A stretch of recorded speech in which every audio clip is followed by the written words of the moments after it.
So good evening. I'd like to start on a high note. This afternoon, we had our tenure ceremony for, I think, 23 members of our, might have been 25, members of our faculty and administration receiving tenure this evening. This is incredibly exciting for them, obviously, but for the district as a whole and for our kids who will continue to benefit from their amazing teaching, leadership, and guidance. The tenure process in this district is not easy, nor should it be, but each of these educators has shown not only a very high level of skill, but also kindness and dedication to our kids. So congratulations to everyone receiving tenure this evening. Switching gears to yesterday's vote and election. Firstly, congratulations to Kaylee on your re-election. We look forward to working constructively for the good of the district and our students. Second, obviously the budget failed. While Dr. Ackerman is going to speak in more specifics about how the timeline works for another budget vote, I want to talk about a few things. We had the highest voter turnout maybe ever in this community for a school budget vote. This is a good thing. If you're lucky enough to have the right to vote, you should exercise it at every opportunity. Your vote is your voice, and yesterday we heard the voices of roughly 2,000 community members that you disagreed with our proposed budget. What's really resonating with me in the wake of this is how many of these voices are ones we haven't heard from before and how we fix that moving forward. Because while we truly want the input and opinions of everyone in the district, I think we can all agree that the budget vote isn't really the best way or time to get that information. As board members, we believe truly that a major piece of our job is being responsive to the community, and we thought that we were. That was clearly wrong based on yesterday's vote. And I believe that a priority going forward needs to be ascertaining how to get more accurate data on community opinions. Part of that is going to be figuring out how to get more people to participate in our data gathering processes. I know that we have heard from some people over the past months that you were opposed to the budget, and for most of the people who wrote us, that was centered around the money being allocated for SROs.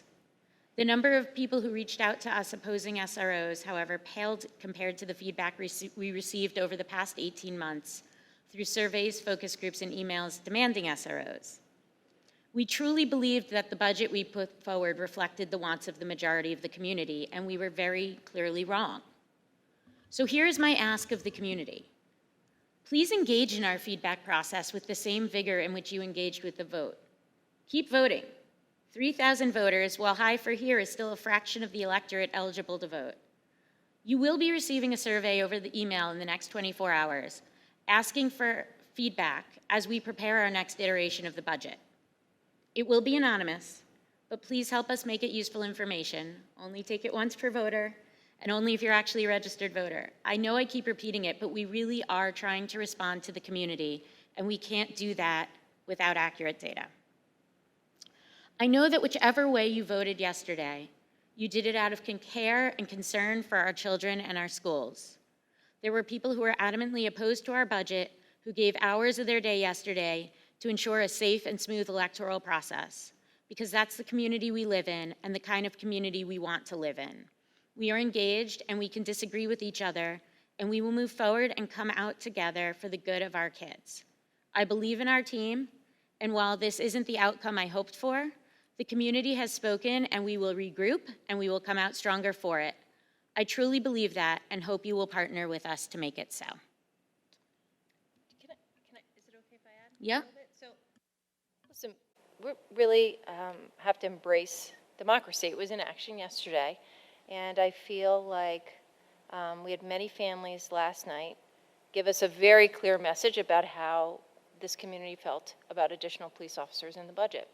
And so moving forward, my team and I are, with your guidance, because you can adopt a contingency budget or we can go back out to the voters. And our recommendation is going to be to provide a tax compliant budget for voter consideration in June. And that's not to say that we won't continue to utilize the very best practices in place to keep our students safe. I know we all want that as a community. And so I don't question that at all, even based on the outcome from yesterday. So you have our commitment that that will still be at the forefront of our considerations. But moving forward with additional police officers, I think doesn't make sense, because I feel like the community as a whole gave us absolute clarity on that issue without question. And so I did want to say that, because that's where I'm thinking, but if anyone else had a different position, if you could share that with us before we start to begin to plan for our work session, which I'll talk about for next week. It would be helpful to know that publicly. So I will say that I agree with that, but as the team continues to look at what a tax compliant budget proposal would look like, I would like the team to continue to prioritize the lower elementary school class sizes. I think that that is something where we have not heard a negative opinion on that. We've certainly been hearing from both our faculty and our families for as long as I've been on this board that is a priority, and I would like that to, as we continue to work through what the next proposal will look like, I would like that to continue to be a priority. And I completely agree with another proposed budget at the tax levy limit, as opposed to going to contingency at this point. I also want to acknowledge that I know I received emails today from families, and I appreciate the tone and the way in which our families are communicating to us around this, around their concerns. And there is some suggestions in there that if we were to put a budget back in front of voters, even if it was above the levy limit, with the removal of the SROs, it would be successful. I don't recommend that at all. That is too big of a risk for this community. And so I am strongly recommending that if we do put a budget back up, it should be at the levy limit. And unless anyone here feels otherwise, the risk of that not receiving the 60% in those circumstances, now that we would be moving towards contingency, is pretty significant. No, I would not feel comfortable putting forth another above cap budget, because as much as I think that there are a lot of parents who are speaking very honestly when they say that with removing SROs, they would vote for an above cap budget, I think there are many other community members who said very clearly to us, I don't care really what it is in the budget, I'm not voting for any budget over the cap. And so I think that it would be way too risky to go out with an above levy limit budget a second time and risk having to go to contingency. I agree with that.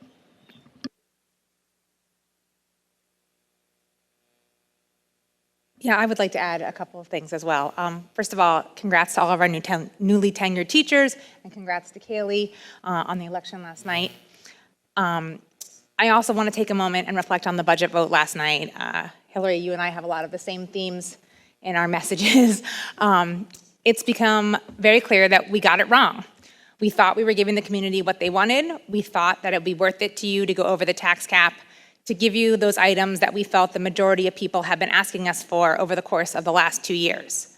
Well, last night you came out in abundance to tell us that you felt differently. Some people wanted SROs but didn't want to go over the tax cap to get them. Some people just didn't want to go over the tax cap at all for any reason.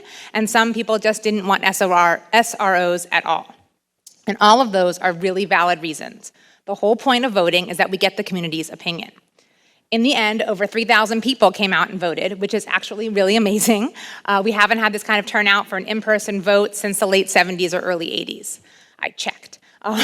This level of community engagement is terrific and exactly what we want and need. I'm thrilled that you all came out, dealt with the parking, waited in line, just so we would hear your voice. And it was worth it because we hear you, and we will bring a tax cap compliant budget. Frankly, what I'm most upset about is that we didn't have a true pulse of the community. Relying on surveys, coffees, and incoming emails did not give us the full picture. We heard from the people who felt very strongly for and against, but we didn't hear from the huge middle swath of our community. We need to find a better way to get a sense of everyone's voices. I'm not sure what the answer is, but I hope that those of you who first raised your voices at the voting booth yesterday will stay engaged with us so we can better represent you.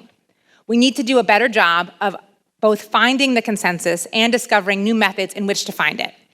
Our next steps are going to be to get back to work on a tax cap compliant budget. Please stay engaged with us as we move forward together. We will vote on a new budget again in June, and I hope that we can find the common ground, which is always our kids. I just want to say that apparently I misspoke.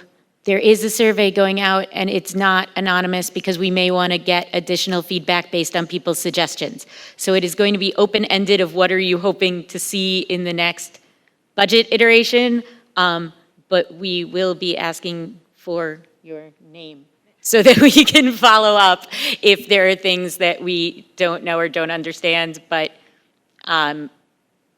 nobody is asking any questions about how anybody has previously voted or if you voted or anything like that, only what you'd like to see going forward that we do with this next iteration of the budget.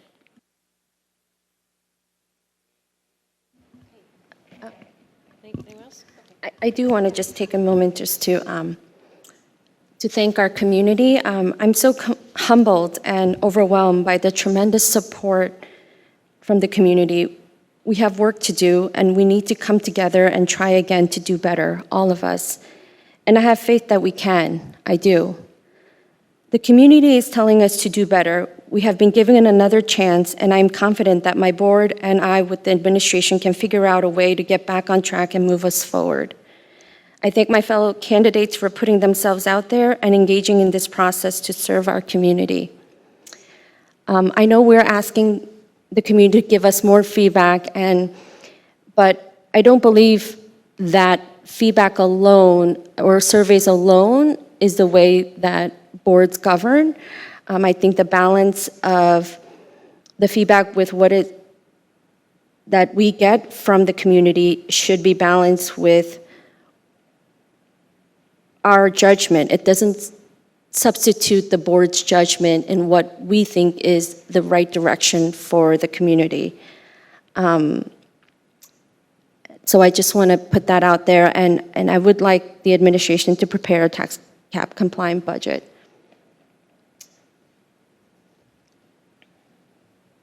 Okay, great. So David, can you pull up my slides? And I also want to extend my congratulations to our huge tenure class and thank our administrative team and our... we can do it after. So we have we have so many tenure candidates that we do a ceremony before the board meeting, so it's more manageable. And so the board will be acting upon my recommendation tonight, but I do want to acknowledge we have an incredible tenure class this year across all 6 of our schools and in our district office. And so I'm just really proud to be able to present these candidates to the Board of Education tonight for your consideration. So I do want to just thank them, and we will send out a press release tomorrow so that the community can congratulate them as well. Okay, now here is the new budget calendar. Now this is very tight. And so, and it's designed to be tight, and it's really grounded in procedures and regulatory language. So there's not a lot of wiggle room. And so one of the reasons why we're sending out a survey to find out from the community what they would like us to prioritize is because there's not really time for major feedback. And so next week, the 29th, in the Greeley Academic Commons, we're going to have a work session to try to hash out and finalize what will be, what the district will be presenting to the board on June 3rd for adoption. So you'll see this is really tight. We usually go from January to April, but we clearly can't do that here. And so if we're able to hash out the new budget, which will be tax cap compliant, then the board would be acting on that on June 3rd so that we would be able to schedule our hearing and give the appropriate notice on June 11th, which would then trigger the mailing, which will be a very condensed mailing with just basically the financials to the community. And then we would have a revote on the 18th in the gym. And then the board would have to meet on the 20th to accept the results. So this is the condensed timeline that we're going to be followed, but we can do it. We can do it. I feel like we have a process to collect some feedback. We already had gone through the process of developing a tax compliant budget back in January. We're able to make some adjustments. We're already talking about it today, and then we'll go over those collectively. And if anyone wants to come and watch that, it's the work session's open to the public, so you're welcome to do that. It'll be right in the Academic Commons. And so then I just want to share that tonight, we're going to be sending out from the board the letter articulating the timeline and then asking for feedback. And we'd like all that feedback from you by Tuesday morning so that we can look through it. The board will be able to see all the comments. We can identify some themes so then we can come into the meeting on Wednesday ready. Any questions about that? Okay. All right, so now we're going to just go over, we have a candidate, our new assistant principal on the agenda for the board's consideration tonight. So Andrew, would you like to just share some information about Christina? Sure, of course. So Christina Mauricio is gone through a thorough process with us here, a series of interviews with constituent groups that range from administrators, teachers, parents, and students. She has a really strong track record of being a world language chair in Connecticut. It's an administrative position going across middle school and high school. She's has a real expertise in curriculum design and instruction and coaching instructional leaders. She's done some really nice shifts with the world language program where she is in terms of managing how students and making some changes, how they move from one grade level in middle school up to the high school. She's done a lot of community building too and created some wonderful trips overseas with students that she's piloted, and we've just been, I think she's going to be a fantastic fit. Her references were glowing, and we're really excited to have her join the team at Greeley.